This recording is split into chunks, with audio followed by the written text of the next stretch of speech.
On this week's episode, I'm joined by Ellen Oliveira, or as she's known to her 24,000 Instagram followers, Ellen Olive. Ellen is a proud mother, a digital content creator, and the author of the popular blog Young Love Mommy. Ellen is born in Brazil, raised in the US, and a year ago moved to Portugal with her husband and her young son Nico.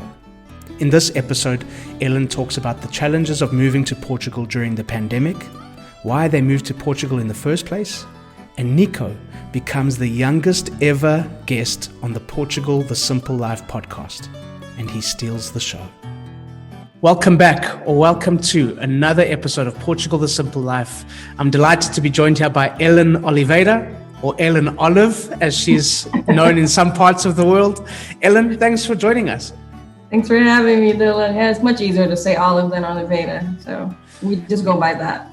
In Portugal, Oliveira is very common, so here so you're it's good. not that big of a deal, so maybe I have to switch back. So for our European listeners, you can be Oliveira. For our American listeners, you can be Olive. How about that? Ellen, how about you just start off by telling us a little bit about you?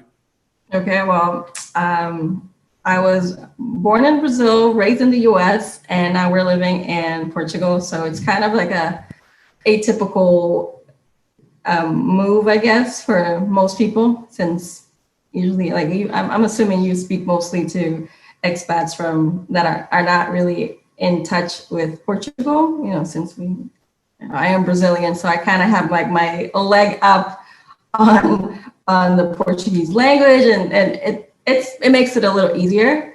But we moved here last year in 2020, right before the pandemic. My husband and my then 6-year-old, now 7-year-old son. So it's our first year in Portugal, and we're getting the hang of it. Although we are in the middle of a pandemic still, so things are a bit different than a normal move would have been like, even with all its difficulties. Yeah, moving countries has its challenges in general. Your timing wasn't the best. No. So we'll get the elephant out of the room. You moved at the beginning of the coronavirus pandemic. Yeah, so we had like what is it called? Those little balls, like an 8-ball maybe. Like, when should you move? Not now. Yeah, we're like, well, we definitely didn't time it right, but wish we would have known. I mean, nobody knew. Come anyway, I don't know. There are still a lot of people coming in the middle of this, because I'm a part of a few like expat groups on Facebook, and we see people coming, left and right still. So I guess it's not a deterrent for anybody. Yeah, well, I guess it's one of those big life decisions. It's never, there's never really a right time. You just got to go for it. Right. And I guess if you're enjoying it now, you're going to enjoy it when things are back to normal. Oh, I'm looking forward to that one for sure. Just being normal. What were some of the reasons for you personally, Ellen? We're going to meet Nico a little bit later, which I'm really excited about. But what were some of the reasons for you this move? Well, my biggest reason is actually my son, is the fact that I wanted him to be raised in a more peaceful environment. And that's something that I was very anxious when he started school back in the US.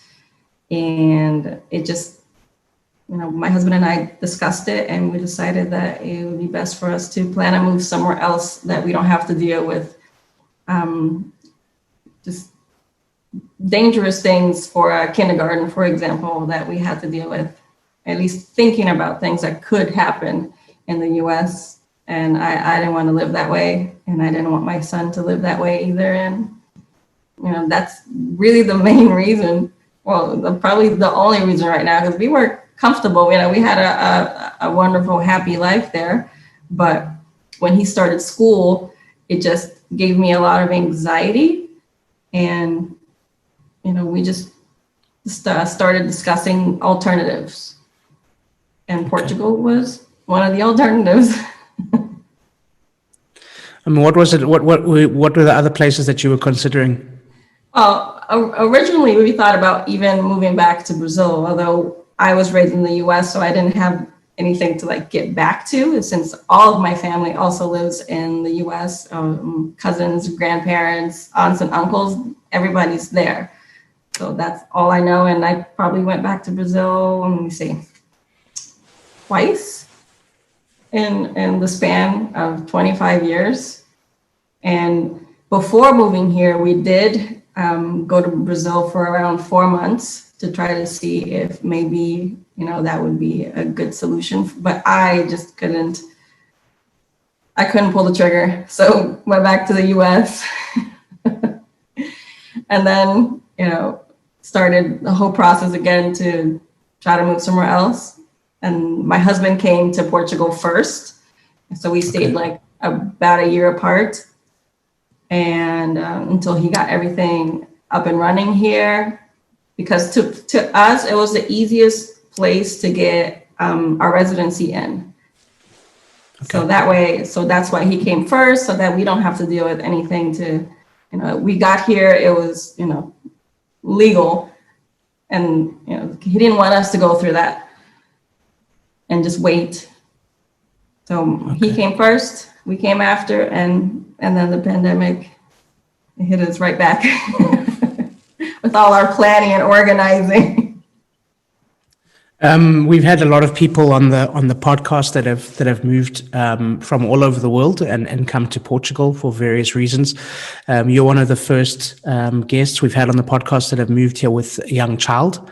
So I was quite curious to chat to you about that. And but just, paint us a picture about some of those fears that you had for Nico in the States, and what were your biggest worries, and what did you want to remove him away from? And why did Portugal give you that feeling of safety? Well, when we previously talked, I mentioned that he was in kindergarten and he had a drill, as we normally do, like fire drills, hurricane drills. I lived in Florida most of my life. So hurricane drills was a normal thing, fire drills. And then now with the addition of bad guy drills for his age, they call it other things for older children, but for his age. And then he came home telling me about it. So that was like, a punch to the gut that I think he was 5 at the time, had to experience this. And it just wasn't a good experience for me. I don't think he really thought about it much. It wasn't a big deal to him, but for me, it was, watching on the news, all these things that happen in schools in the US. And one actually very close to home, I graduated from Coral Springs High School, which is the neighboring town to the Parkland High School that the Stoneman Douglas, that the shooting happened on Valentine's Day, which is actually coming up, the anniversary. So I had lots of friends that, were in that school before. And I actually had my sister-in-law was a teacher there previously. So, and she moved the last year before it happened, she moved to another school. So it just hit close to home. And we just decided from then on, like, we need to make a decision and we need to decide. And Portugal, since it's one of the safest countries and easiest for us to migrate to, that's ultimately how it got decided. Yeah. It wasn't, it was more based out of fear. Yeah. And you would normally think that for the US, but it really is. Yeah, but a lot of these decisions are made out of fear. A lot of these decisions are made out of fear and uncertainty about where we live. One of my reasons of moving to Portugal from South Africa was because of that as well, because of not feeling safe, because of wanting a better quality of life, because of wanting to walk to places which I could never do before. How do you feel there now with him? Are you happy with the environment that he's growing up in?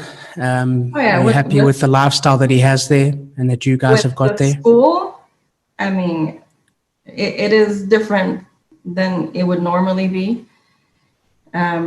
But when we first started school, we were actually walking to school. It was like a 15-minute walk. So that was an interesting thing that happened. We did for about a month. We walked back and forth, but then like the weather started getting bad and it just wasn't feasible to be doing that every day. So then we started riding in the car, which was like a 3-minute ride, but that's what we had. But I feel like just totally relaxed when he was going to school now, since we're being homeschooled. But it's totally like nothing, just like a regular day. You don't live in fear of what might happen. It just is. Yeah. Where are you? Could you just tell us a little bit about where you're based at the moment? I mean, I know where you are, but for our listeners, maybe you could just tell us a bit about the town that you're in and why you're there. Okay, well, when we first moved, we moved to Foz do Areio, which is about 20 minutes from where we are now, which is São Martinho do Porto. We just moved about a month ago to this new place. So we're still getting accustomed to our new town. And then we also are in a lockdown. So there's not a whole lot we can do other than go to the market. So again, another experience where we move and a place shuts down on us.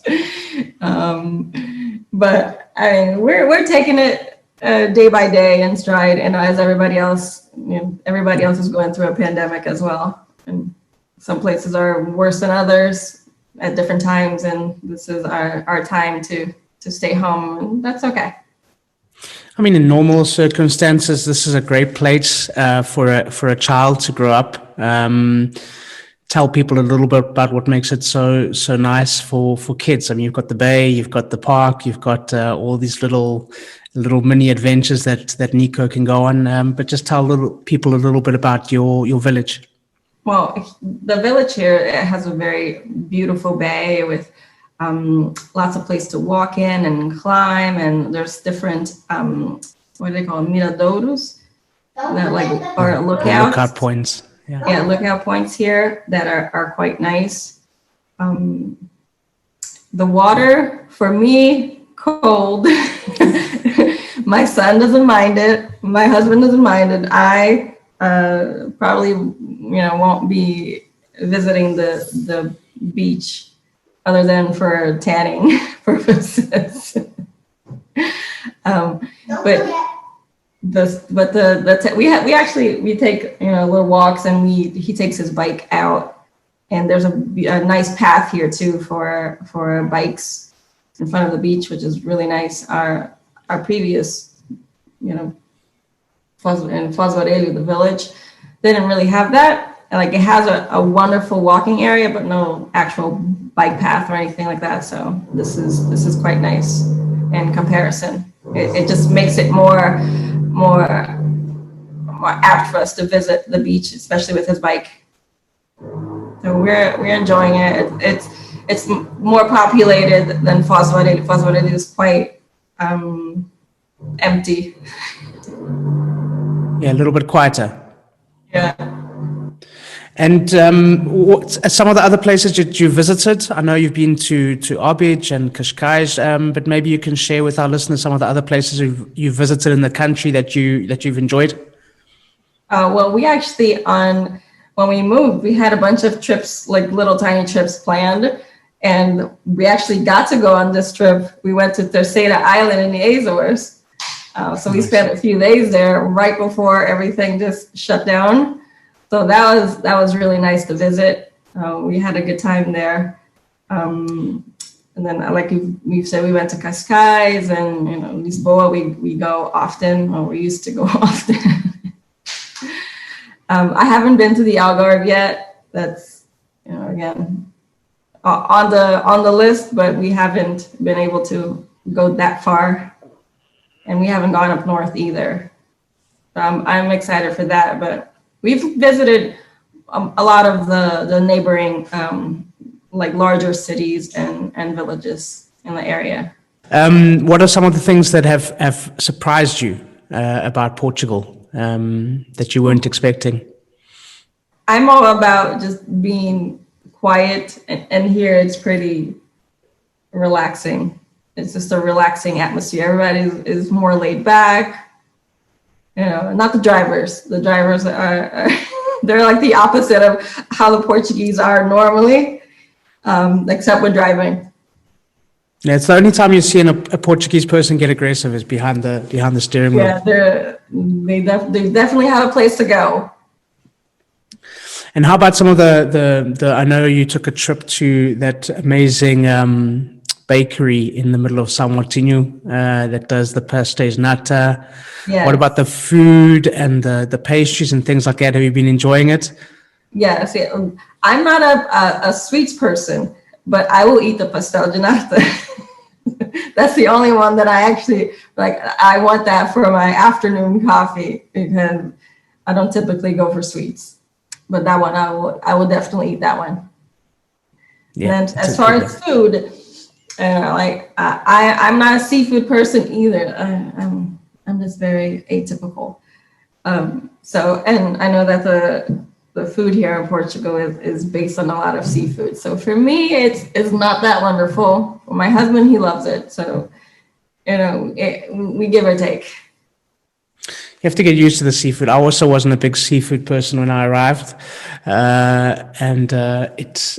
There's good meat. There's really good meat. You got nowhere to go for it. But seafood it's a way of life. The bacalhau.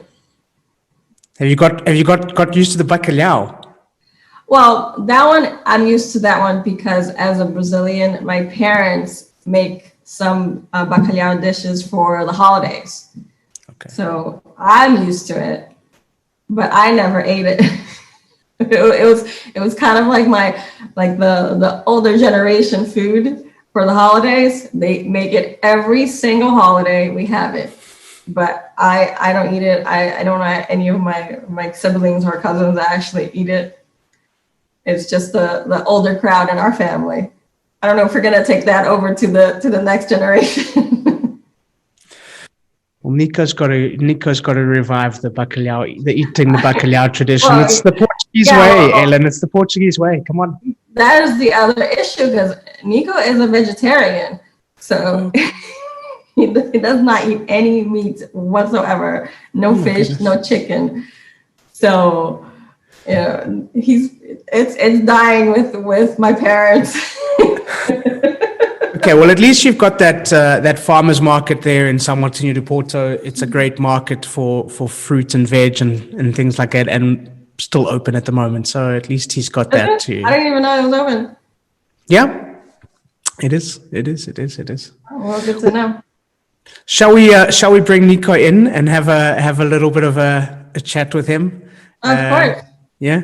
And he's been watching me here, waiting to come in for his debut. Nico? For his debut. Come. His debut on a podcast. Hello. Hey, Nico. How are you? I'm good. You are officially the youngest guest ever on Portugal, the Simple Life podcast. How is your homeschooling going?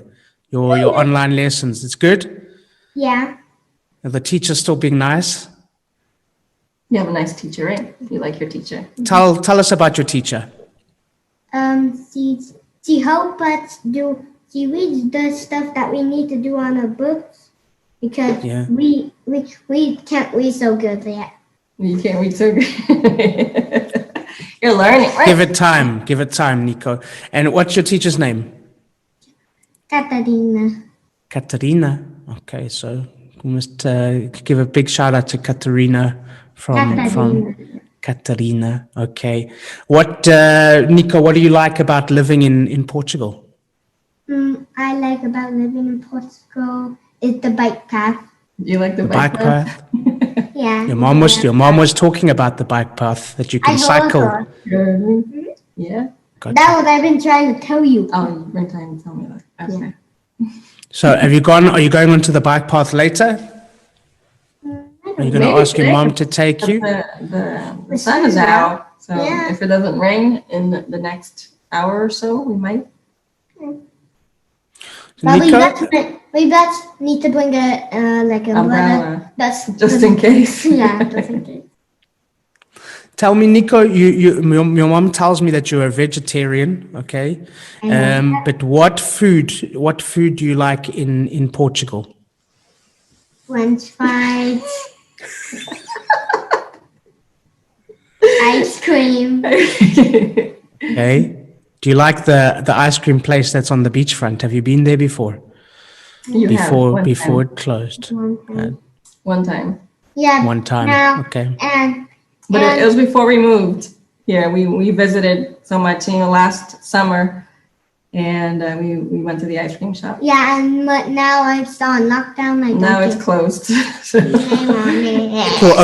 It will open again, and then you can have more ice cream. What's your favorite flavor? Baunilha. Baunilha. What's that in English? What's baunilha in English? You're forgetting English already? Vanilla. Okay, what's your favorite Portuguese word? Tell me your favorite Portuguese word. Let me see. Bicicleta. Bicicleta. So that's a bicycle. Should we do a bit of a Portuguese test? Are you ready? I'll say a Portuguese word and then you say what it means in English. Pau. Pão. Pão. What's pão in English? Bread. That's right. Okay, try me. You give me a Portuguese word and I'll see if I can say it in English. Passadeira. Passadeira. It's a zebra crossing. It's a what? It's a pavement. It's a crossing where you cross the road. Crosswalk. It's pedestrian crossing. Yeah. Okay, yeah, we call it where I grew up, we used to call it a zebra crossing because it has white and black stripes. So we called it a zebra crossing. Like your shirt. Okay, and what else do you like about where you live, Nico? About living there? Pool. The pool. That's downstairs. That's downstairs. You have a nice pool. Yeah. Do you like the beach? Yes, I do. Do you like the water? Your mom says the water's too cold. I don't think it's too cold. I went in the other beaches. And I went into the water with my dad and freezing, and I was like,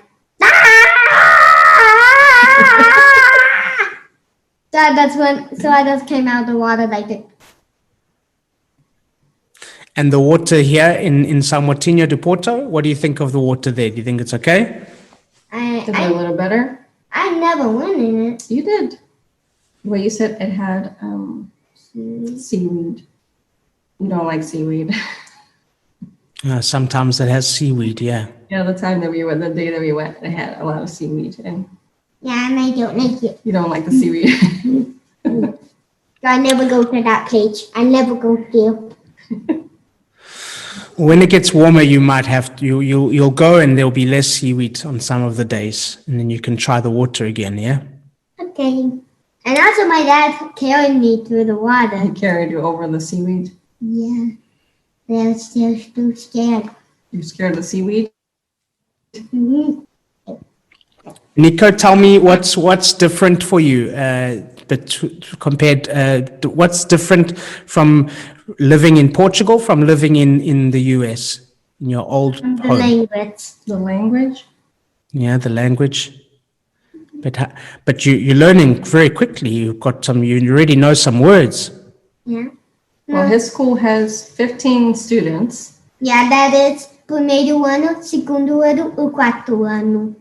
Okay. But he picked it up quite easily since, he's always been spoken to in Portuguese as a baby, but he never spoke it.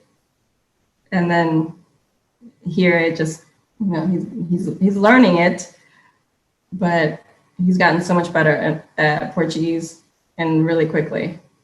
So that's one of the good things too. I don't think that he would actually speak Portuguese if he were living in the US, even though I tried. I also speak mostly in English to everybody. So my Portuguese is not that great either. Yeah, but it's a lot of people speak English. I think that was something that surprised me, and still today, how many people speak the language and speak it very, very well.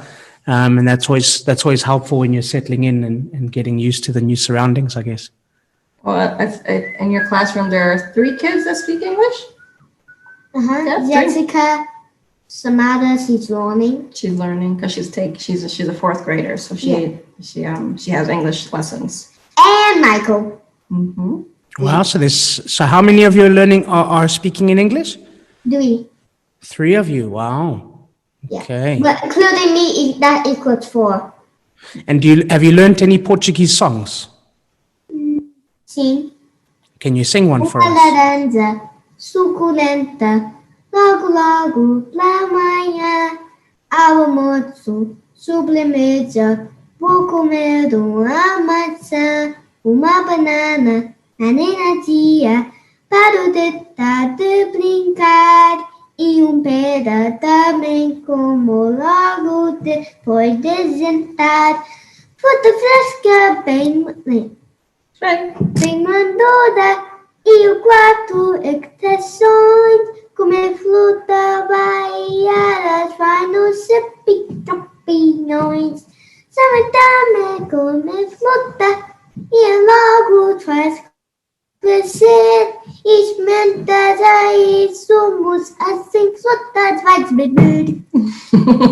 There you go. Wow, very good. What's the song about? What is it? What is the song about? Fruit. Food. In Portugal, Yeah, we have lots of fruit. Mm-hmm. Fruit. Ah. It starts with uma laranja, then uma maçã, e uma banana, e pera. And So it talks about oranges, apples, bananas, and pears. and I think one more. Uma laranja. I think the first week of school they had like a nutrition guide kind of thing. Yeah. So they started learning about healthy foods and fruits, and they learned the song. Wow. There are lots of songs about I food. had to talk to wear a hat that had a fruit. What was the fruit? You had a strawberry hat. Yeah, strawberry hat. Oh, Strawberry like it. wow. Do you like the fruit in Portugal? Yeah, I like the apples and maçãs. I mean, maçãs and bananas. And the bananas as well. Yeah, we have nice fruit here, really nice fruit. Yeah, I eat bananas every day. I think. You do. Yeah. Wonderful. Okay, so I would like Ellen and Nico, if you guys can tell me 3 things, okay? Ellen can tell me 2, and Nico, you tell me 1. 3 things that you want people to remember and take away from our conversation. So, Ellen, fire away. All right. For me, definitely leave expectations at the door, and secondly, be open to the possibility that your plans are not going to go according to what you think, and just go with the flow. Nice. Nico, tell us one thing that you want people listening to remember. For them to park better. I didn't get that. What? for people to park better, because I'm always telling him that the Portuguese do not know how to park their car. Sorry, that was the only thing I thought. Okay, okay. That's great advice. Or maybe learn how So to. everybody listening in Portugal, all of our Portuguese listeners from Nico, please learn how to park better. Okay. There you go. Ellen, how can listeners sort of follow your journey online and get in touch? Well, I've actually been writing a blog since he was a 3-month-old. So you can find my blog at younglovemommy.com, and I'm also at all those social handles. So on Instagram, you can find me at younglovemommy, Facebook, Twitter, Pinterest, whatever you name it, I'm there. All right, great. That's where you can find me. We'll put links in the show notes for people to follow you online and be in touch. A question, Ellen, that we ask all of our guests. Portugal, the simple life. Why? For peace of mind. You look like you have a lot of peace of mind.